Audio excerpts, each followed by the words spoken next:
நீங்கள் ராமதாஸுக்கு சாதகமாக ஒரு முடிவெடுத்தால் திமுகவுக்கு பாதகமாக ஒரு முடிவை நாங்கள் எடுப்போம் அப்படிங்கறத விடுதலை சிறுத்தைகள் கட்சி கூறியிருக்கிறது. காங்கிரஸே திமுக கூட்டணியில இருக்குமா இல்லையான்னு தெரியல. அதுவே $1,000,000 கொஸ்டின்.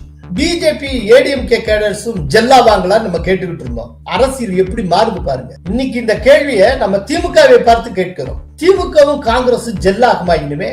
ஆக்சுவலா டிஎம்கே கூட்டணி ஒரு கிரைசிஸ்ல மாட்டிக்கொண்டிருக்கிறது. 2011 ரிசல்ட் மீண்டும் திரும்புவதற்கு வாய்ப்பு ஏற்பட்டுள்ளது. கோலஹலாஸ் டிவி யூடியூப் சேனல், இது வாய்மையின் எக்காலம்.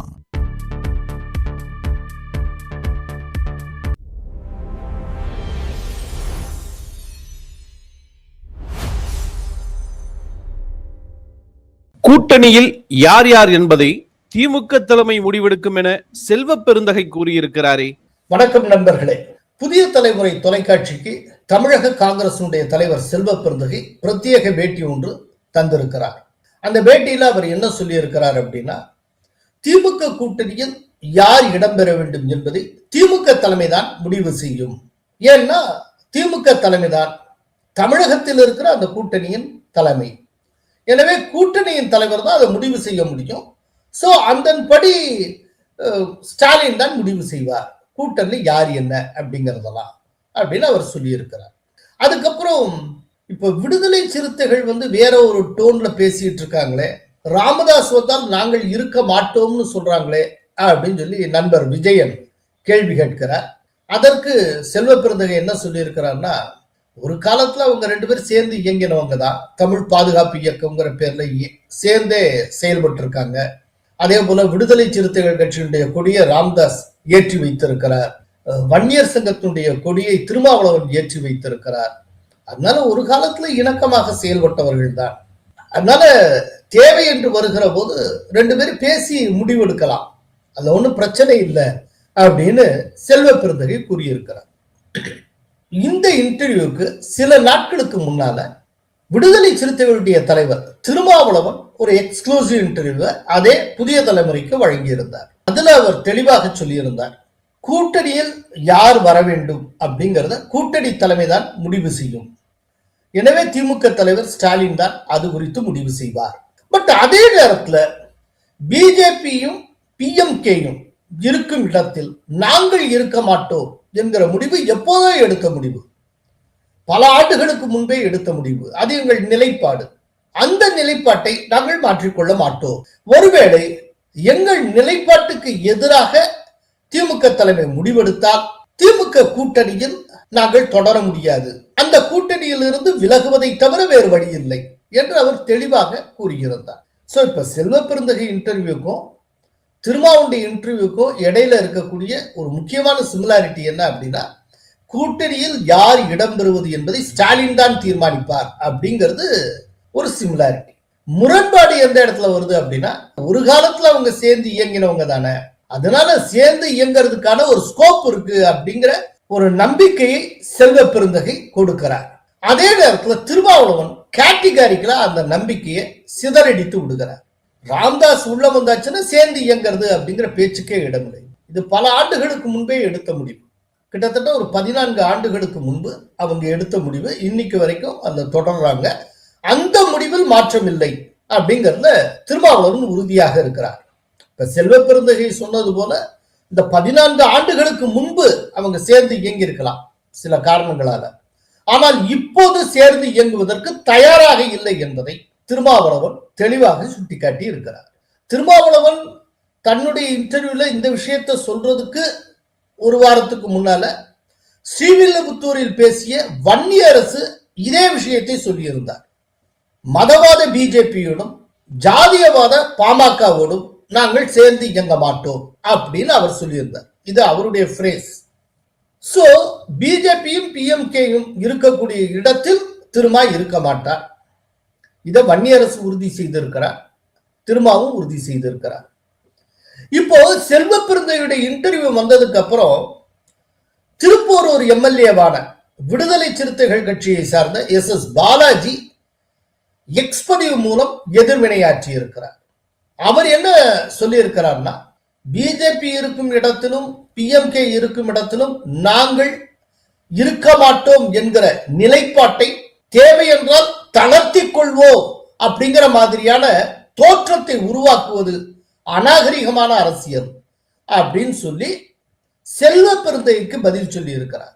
தன்னுடைய எக்ஸ்பதிவில் அந்த பதில மட்டும் சொல்லல, அதோட செல்வ பெருந்தகையுடைய இன்டர்வியூ அவர் டேக் பண்ணியிருக்கார்.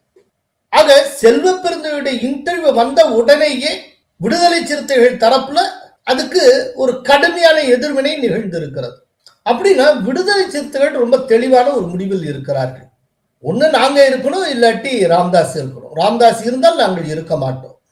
அப்படி இல்லை, இப்ப டிஎம்கே ரொம்ப ஒரு ஸ்மார்ட்டா செயல்படுறதா நினைச்சு எப்படியாவது கன்வின்ஸ் பண்ணி திருமாவையும் கூட்டணிக்குள்ள வச்சுப்போம், அதே நேரத்துல ராமதாஸையும் உள்ள வச்சுக்கலாம் அப்படின்னு ஒரு திட்டம் வச்சிருந்தாங்கல்ல, அந்த திட்டம் பணார். இப்போ ரொம்ப பேசி எப்படியாவது சமாளிச்சு ராமதாஸை உள்ள கொண்டு வந்தால் திரும்ப வெளியில போயிடுவார். சோ ஏதோ ஒரு ஃபோர்ஸ் தான் அங்க அகாமடேட் ஆகும்.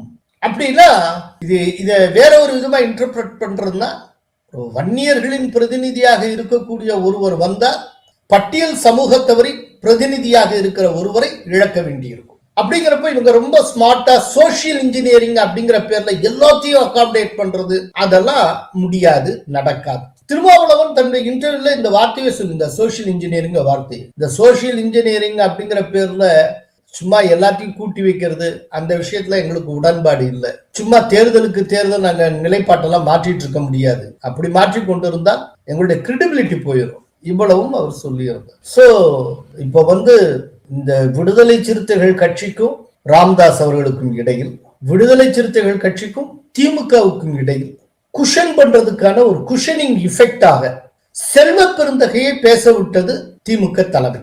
ஆனால் செல்வ பெருந்தகையினுடைய பேச்சு பயனற்று போய்விட்டது அப்படிங்கறத எஸ் பாலாஜி அவர்களுடைய எக்ஸ் பதிவு தெள்ள தெளிவாக சுட்டி காட்டுகிறார். சோ தேவைன்னா ஒரு அவசியம் கருதி, தேவை கருதி கருத்து வேறுபாடுகளை மறந்து ராமதாசும் திருமாவளவனும் கைகோர்க்க வேண்டும் அப்படிங்கிறதுதான் செல்வ பெருந்தகை நேரடியாக சொல்லாமல் சொன்ன செய்தி. ஆனால் அதை மறைமுகமாக இன்றி நேரடியாகவே மறுத்து விட்டது, நிராகரித்து விட்டது விடுதலை சிறுத்தைகள் கட்சி எஸ் பாலாஜி மூலமாக. இப்போ இதுல ரொம்ப முக்கியமான ஒரு ஸ்டேஜ் ஒண்ணு ரீச் ஆயிருக்கு. என்ன அப்படின்னா, இப்போ ஒரு கடுமையான அழுத்தத்தை திமுக தலைமைக்கு விடுதலை சிறுத்தைகள் ஏற்படுத்தி கொண்டிருக்கிறது. இவங்க விடுதலை சிறுத்தைகளுக்கு ஒரு நிர்பந்தத்தை, ஒரு அழுத்தத்தை உருவாக்கணும், ராமதாஸ் உள்ளே வருவதற்கு அவர்களுடைய சம்மதத்தை பெற வேண்டும்னு அவங்க நினைச்சுட்டு இருந்தாங்க. இப்ப விடுதலை சிறுத்தைகள் திமுக தலைமைக்கு ஒரு கடும் அழுத்தத்தை தந்து கொண்டிருக்கிறது. நீங்க தெளிவா ஒரு முடிவெடுங்க, என்ன முடிவுனாலும் எடுத்துக்கங்க, அதுல எங்களுக்கு கவலை இல்லை. ஏன்னா முடிவெடுக்கிற அத்தாரிட்டி உங்களுக்கு இருக்கு. கூட்டணி சார்பில் யாரு வரணும் கூடாது நீங்களே முடிவு பண்ணிக்கங்க. நீங்க தானே கூட்டணி தலைவர், என்ன முடிவு வேணாலும் எடுத்துக்கங்க. ஆனால் நீங்கள் ராமதாஸுக்கு சாதகமாக ஒரு முடிவெடுத்தால் திமுகவுக்கு பாதகமாக ஒரு முடிவை நாங்கள் எடுப்போம்.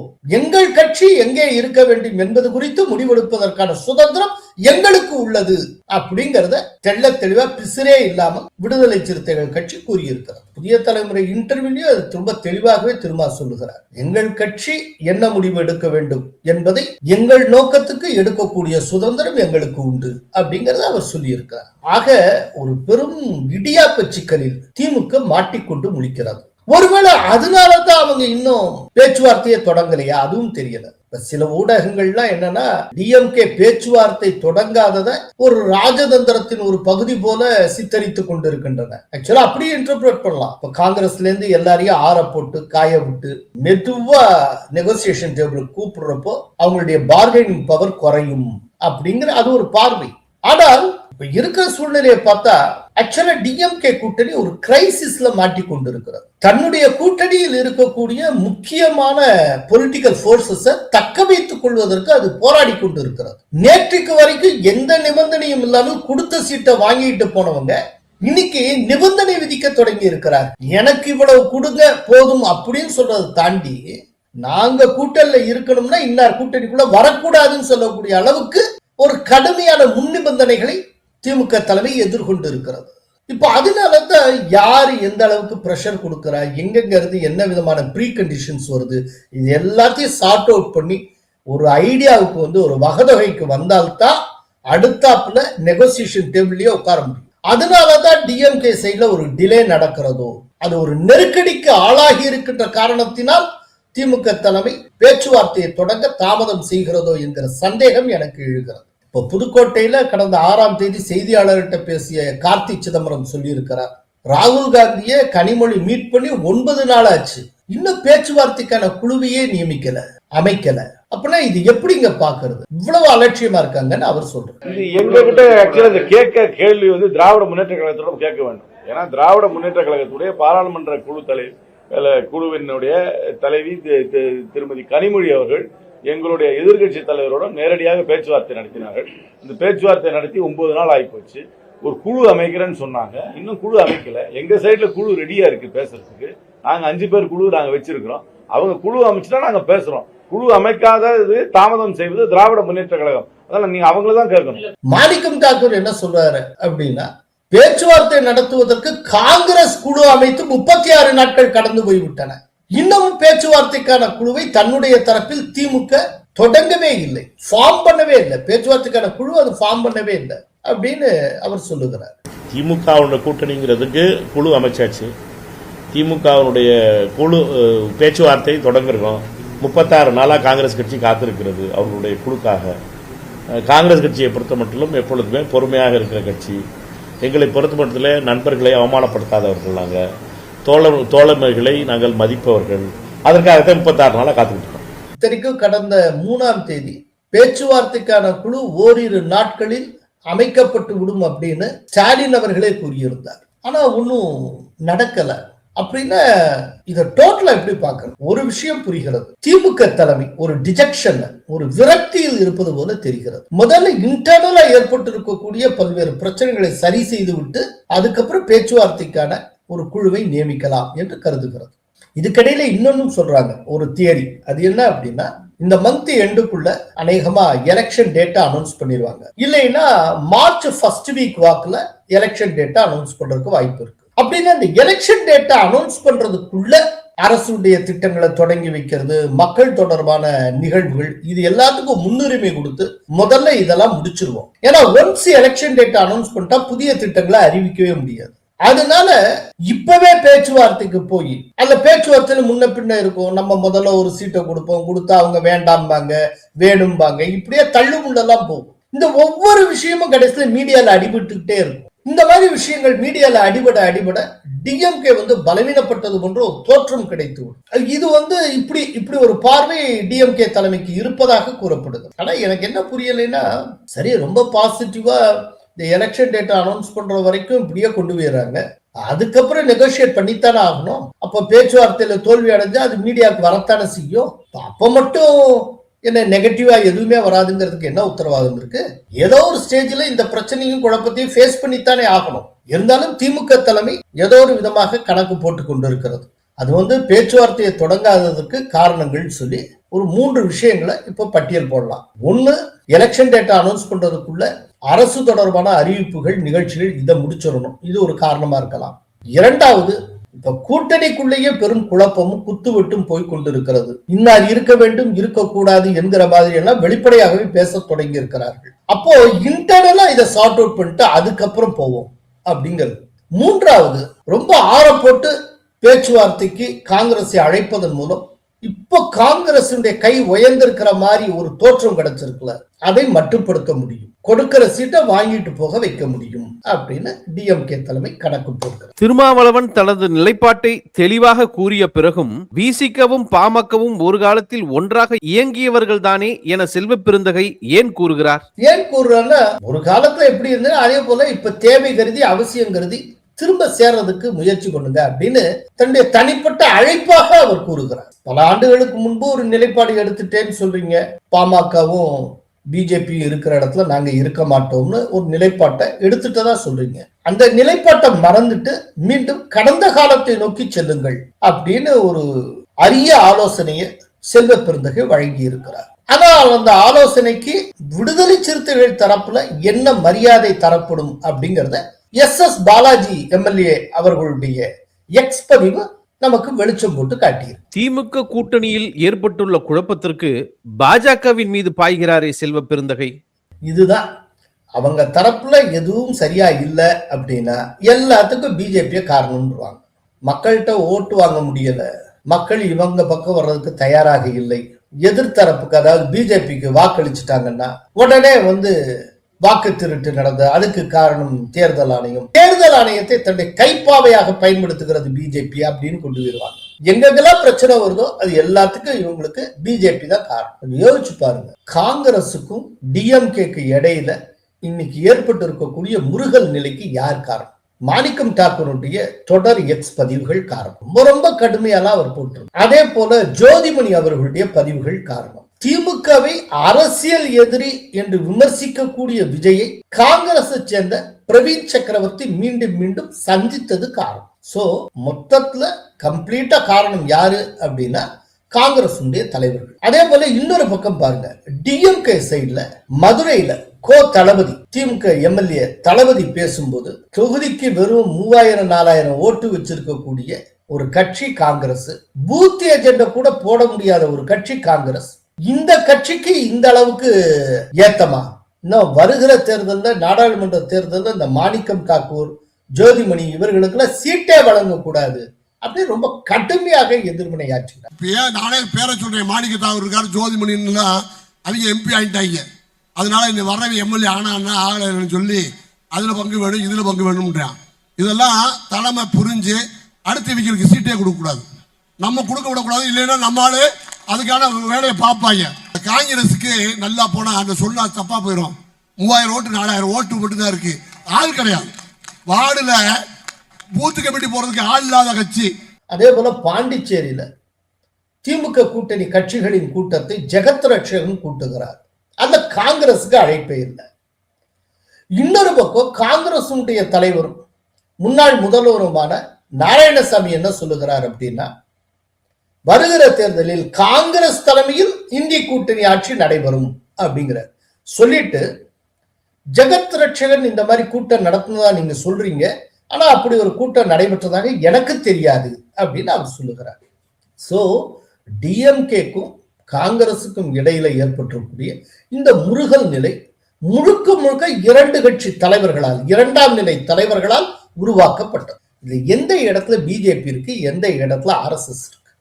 சும்மா போறப்போ எல்லாத்தையும் 19 இதுக்கு பின்னால் ஆர்எஸ்எஸ் இருக்கிறது, பிஜேபி இருக்கிறதுன்னா, இப்ப மாணிக் தாக்கூர் சொல்லி இருக்கிறார், கண்டபடி எக்ஸ்பதி விட்டிருந்தார், ஜோதிமணி பேசியிருக்காங்க, பிரவீன் சக்கரவர்த்தி சந்திச்சிருக்கார். இப்ப இவங்களுக்கு பின்னாடி யார் இருக்கார்? இவங்களுக்கு பின்னால் ராகுல் காந்தி தான் இருக்கார். ஆனால் இந்த விதமான செயல்பாட்டையே ஆர்எஸ்எஸ் செயல்பாட்டை நீங்கள் புரிந்து கொண்டால், ராகுல் காந்தியை இயக்குவது ஆர்எஸ்எஸ் அப்படின்னு செல்வ பெருந்தகை ஒப்புக்கொள்ள வேண்டியிருக்கும். அது ரொம்ப ஆபத்தா போய் முடியும். அதாவது என்னன்னா, இன்னைக்கு காங்கிரஸ் இருக்கக்கூடிய சூழ்நிலை எந்த விதமான இடத்துல இருக்குன்னா, எத்தத்தினால் பித்தம் தனியுங்கிற இடத்து அது இருக்கிறது. காங்கிரஸ் அது பேசாம தன்னுடைய வேலையை மட்டுமே பார்த்துட்டு போயிருக்கலாம். ராமதாஸ் இங்க வரணும் வர வேண்டாங்கிறதுக்கு காங்கிரஸ் அபிப்பிராயம் சொல்லி கொண்டிருக்க வேண்டிய அவசியமே கிடையாது. அது திமுக கூட்டணியில் ஒரு உறுப்பு கட்சி தான்.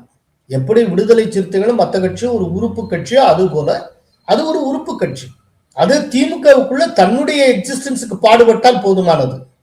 இன்னொரு கட்சி உள்ள வரணும் வேண்டாங்கிறதுக்கு இவங்க யார் அபிப்பிராயம் சொல்ல?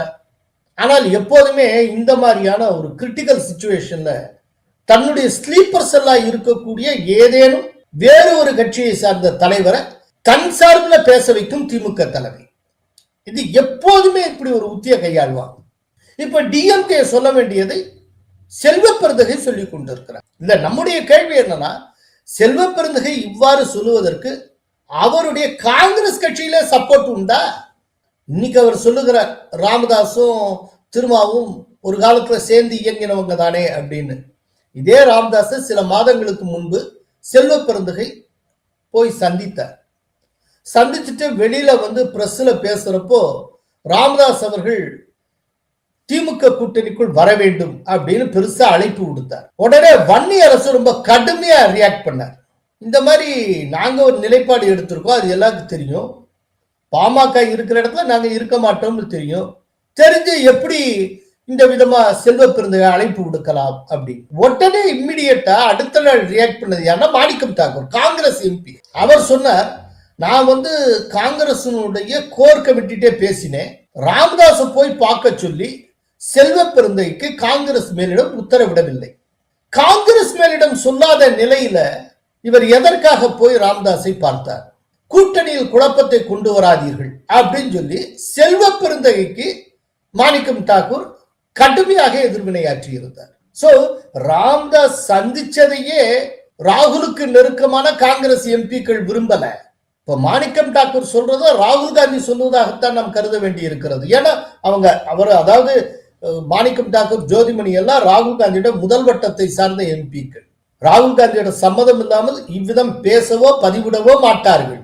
அப்படிங்கிறப்போ ராகுல் காந்திக்கு, மாணிக்கம் தாக்கூருக்கு ராமதாஸ் உள்ளே வர வேண்டும் அப்படிங்கறத பெரிய விருப்பம் இருப்பது போல தெரியும். சரி, அவர் உள்ள வரக்கூடாது அப்படின்னா விடுதலை சிறுத்தைகள் அங்க உள்ள இருக்கணும் அப்படிங்கறதுல அவர்களுக்கு ஆர்வம் இருக்கா? காங்கிரஸ்க்கு அதுவும் சொல்ல முடியாது. ஏன்னா காங்கிரஸே திமுக கூட்டணியில இருக்குமா இல்லையான்னு தெரியல. அதுவே $1 மில்லியன் கொஸ்டின். காங்கிரஸ் சேர்ந்த அத்தனை பேரும் இப்ப திமுக மேல அதிருப்தியில இருக்காங்க. காங்கிரசுக்கான மேலிட பொறுப்பாளர் சோதங்கர் அவர் தன்னுடைய அதிருப்தியை வெளிப்படுத்தி இருக்கிறார். கார்த்தி சிதம்பரம் அதிருப்தியை வெளிப்படுத்தி இருக்கிறார். முக்கிய எம்பியான மாணிக்கம் தாக்கூர் அதிருப்தியை வெளிப்படுத்துகிறார். ஜோதிமணி வெளிப்படுத்துகிறார். வாக்கு திருட்டு என்கிற ஒரு கருத்தமைவை ராகுலுக்கு எடுத்து கொடுத்த பிரவீன் சக்கரவர்த்தி அதிருப்தியில் இருக்கிறார். இது எங்க போய் முடியும்? ஒருவேளை எப்படியோ சமாளிச்சு கடைசியில காங்கிரஸ் டிஎம்கே கூட்டணியிலேயே இருக்கிறது அப்படின்னு ஒரு முடிவெடுத்து பழைய கூட்டணியே தொடர்ந்தாலும் களத்துல இந்த கசப்புணர்வு மாறிவிடுமா? அதுதான் $1 மில்லியன் கொஸ்டின். இவ்வளவு நடந்ததுக்கு அப்புறம் இனிமேல் காங்கிரஸ் தொண்டர்களும் திமுக தொண்டர்களும் பரஸ்பரம் இணைந்து செயல்படுவார்களா? இதுல ஒரு சின்ன வேடிக்கையான விஷயம் இருக்கு. இப்ப இந்த கேள்வியெல்லாம் கொஞ்ச காலத்துக்கு முன்னால பிஜேபி ஏடிஎம்கே கேடர்ஸும் ஜெல்லாவாங்களா நம்ம கேட்டுக்கிட்டு இருந்தோம். அரசியல் எப்படி மாறுது பாருங்க. இன்னைக்கு இந்த கேள்வியை நம்ம திமுகவை பார்த்து கேட்கிறோம். திமுகவும் காங்கிரஸ் ஜெல்லாகுமா? இனிமே ஒரே கூட்டணியில தொடர்ந்தாலும் ஓட்டு ஒழுங்கா ப்ராப்பரா டிரான்ஸ்பர் ஆகுமா? இந்த கேள்வியெல்லாம் வந்தாச்சு. பட் நமக்கு பாஸ்ட் ஹிஸ்டரி ஒரு முக்கியமான தகவலை சொல்லுகிறது. எப்போதெல்லாம் திமுகவுக்கும் காங்கிரசுக்கும் இடையில் முருகல் நிலையும் மனக்கசப்பும் ஏற்பட்டு ஆனால் ஒரே கூட்டணியாக தொடர்கிறதோ அப்போதெல்லாம் அந்த கூட்டணி படும் மோசமான தோல்வியை கண்டிருக்கிறது. நல்ல உதாரணம் 2011 அறிவாலயத்துல வச்சு கிரவுண்ட் ஃப்ளோர்ல பேச்சுவார்த்தை நடக்கிறது. ஃபர்ஸ்ட் ஃப்ளோர்ல தயாளு அம்மாள் அவர்களிடம் சிபிஐ விசாரணை 2G ஸ்பெக்ட்ரம் தொடர்பாக, அதாவது கழுத்துல கத்திய வச்சுட்டு தொகுதி பேரம் பேசுற மாதிரி காங்கிரஸ் நடந்து கொண்டது. ரொம்ப அநாகரிகமாக நடந்து கொண்டது. ஆக்சுவலா ஒரு மனிதாபிமான அடிப்படையில தயாளு அம்மா அவர்கள்ட்ட விசாரணை நடத்தணும்னாலும் கூட அவங்க வீட்டுக்கு போய் விசாரணை நடத்தி இருக்கலாம். அவங்கள மெனக்கிட்ட அறிவாலயத்துக்கு வர வச்சு அறிவாலயத்துல ஃபர்ஸ்ட் ஃப்ளோர்ல உட்காந்து வச்சு விசாரணை நடத்தி 63 தொகுதிகளை பெற்றது காங்கிரஸ். கடைசியில் 5 தொகுதி தான் ஜெயிச்சாங்க. அது வேற. அதான் கலைஞர் ரிசல்ட் வந்ததுக்கு அப்புறம் ஒரு கமெண்ட் அடிச்சார், நாயன்மாராக காங்கிரஸை அனுப்பி வைத்தேன், பஞ்சபாண்டவராக அது திரும்பி வந்தது அப்படின்னு. சோ இந்த அளவுக்கு நடந்திருக்கு. எப்பெல்லாம் இவங்களுக்கு இடையில மனக்கசப்பு உச்சத்துல இருக்கோ அப்பெல்லாம் மொத்தமா அந்த கூட்டணியே தோற்று இருக்கிறது. அந்த காங்கிரஸ் படுமோசமாக தோல்வி அடைந்து இருக்கிறது. இது வரலாறு. எனவே இவ்வளவு கசப்பெல்லாம் வளர்ந்ததற்கு பிறகு இனிமேல் அவர்கள் களத்தில் ஒன்றாக சந்தித்தாலும் தொண்டர்கள் ஒன்றாக இயங்க மாட்டார்கள். அதனால என்னுடைய அனுமானம் 2011 ரிசல்ட் மீண்டும் திரும்புவதற்கு வாய்ப்பு ஏற்பட்டுள்ளது. என்டிஏ கூட்டணியில் புதிய கட்சிகள் வர வாய்ப்பு இருக்கிறது என்கிறாரே நயினார் நாகேந்திரன். எஸ், அதாவது நேற்றைக்கு சேலத்தில் நடந்த ஒரு நிகழ்வில் தமிழக பிஜேபியுடைய தலைவர் நயினார் நாகேந்திரன் அவர்கள் என்டிஏ மேலும் வளரும் என்று கூறியிருக்கிறார். இந்த கூட்டத்தில் என்டிஏ கூட்டணி இறுதி முடிவு சார், இன்னும் புதிய கட்சிகள் வர வாய்ப்பு இன்னும் வருவதற்கான வாய்ப்புகள் இருக்கிறது. இதே விஷயத்தை நேற்றுக்கு நாமும் சொல்லியிருந்தோம். அதாவது மார்ச் மாதம் நடக்க இருக்கக்கூடிய பிரதமர் கலந்து கொள்ளுகிற பொதுக்கூட்டத்தில் என்டிஏ தரப்புல இன்னும் சில கட்சிகள் சேரக்கூடும். பிரதமரோடு அமர்கிறவர்களில் இப்ப இருக்கிற என்டிஏ தலைவர்களோடு புதிய சில தலைவர்களும் அமர்ந்திருப்பார்கள் அப்படின்னு நான் சொல்லியிருந்தேன். அது அநேகமா டாக்டர் கிருஷ்ணசாமி அப்புறம் பிரேமலதா ஆகியோராக இருக்கக்கூடும். நான் ஆல்ரெடி சொல்லியிருக்கேன், பிரேமலதா அவர்கள் ஏன் வரணும் அப்படின்னா ஆக்சுவலா அவருடைய கட்சி ரொம்ப சிறிய கட்சி, ரொம்ப பெரிய அளவுல வாக்குகள் கிடையாது. ஆனா தமிழக அளவுல எல்லா தொகுதியிலையும் தேமுதிகவுக்கு கொஞ்சம் வாக்குகள் இருக்கு. ஒரு தொகுதிக்கு 2000-3000 இருக்கும். இப்போ ஒரு தொகுதியில இழுபறி நிலை ஏற்பட்டு ஒரு 500-1000 வாக்குகள் வித்தியாசத்துல வெற்றி தோல்வி கைமாறக்கூடிய சூழ்நிலை ஏற்பட்டா அந்த மாதிரியான சிச்சுவேஷன்ல தேமுதிகவுடைய வாக்குகள் ரொம்ப முக்கியமாக பங்காற்றும். அதற்காகவாது தேமுதிக தேவை. பட் அதே நேரத்துல பிரேமலதா அவர்கள் வைக்கக்கூடிய டிமாண்ட், அவருடைய எதிர்பார்ப்பு ரொம்ப ரொம்ப அதிகமாக இருக்கிறது. அதனாலதான் டிஎம்கேனாலையும் உத்தரவாதமா தேமுதிகவை பார்த்து வாங்கன்னு சொல்ல முடியல. என்டிஏவும் இம்மிடியட்டா அவங்கள அகாமடேட் பண்ணல. அதனால பிரேமலதா அவர்கள் தன் கட்சியின் உயரத்துக்கு ஏற்ப ஆசைப்பட வேண்டும். அப்படி இருந்து அவர் என்டிஏவுக்குள் வர வேண்டும். கடந்த நாடாளுமன்ற தேர்தல் அவர் ஏடிஎம்கே கூட்டணியில் தான் இருந்தார். ஆல்ரெடி வருகிற ராஜ்யசபா தேர்தலில் தேமுதிகவுக்கு சீட்டு கொடுக்கப்படும் என்று ஒரு மிக முக்கியமான உத்தரவாதத்தை எடப்பாடி பழனிசாமி வழங்கி இருக்கிறார். அதை அவங்க கட்சி லெட்டர் பேட்லயே அனௌன்ஸ் பண்ணி அறிவிச்சிருக்காங்க. சோ ராஜ்யசபா சீட்டுக்கான உத்தரவாதம் அதிமுக தரப்பில் ஆல்ரெடி வழங்கப்பட்டு இருக்கிறது எழுத்துப்பூர்வமாக. ஒரு எம்பி அப்படிங்கிறது 6 சட்டப்பேரவை தொகுதிக்கு சமம். சோ ஒரு எம்பி சீட்டு கிடைக்கிறதுக்கான உத்தரவாதத்தை இப்போதே தேமுதிக பெற்று இருக்கிறது. இதையெல்லாம் புரிந்து கொண்டு ஒரு யதார்த்தவாதியாக களத்தின் போக்குக்கு ஏற்ப முடிவெடுக்கக்கூடியவராக பிரேமலதா இருக்க வேண்டும். அதுதான் நம்முடைய எதிர்பார்ப்பு. நன்றி, வணக்கம். கோலஹலாஸ் டிவி யூடியூப் சேனல், இது வாய்மையின் எக்காலம்.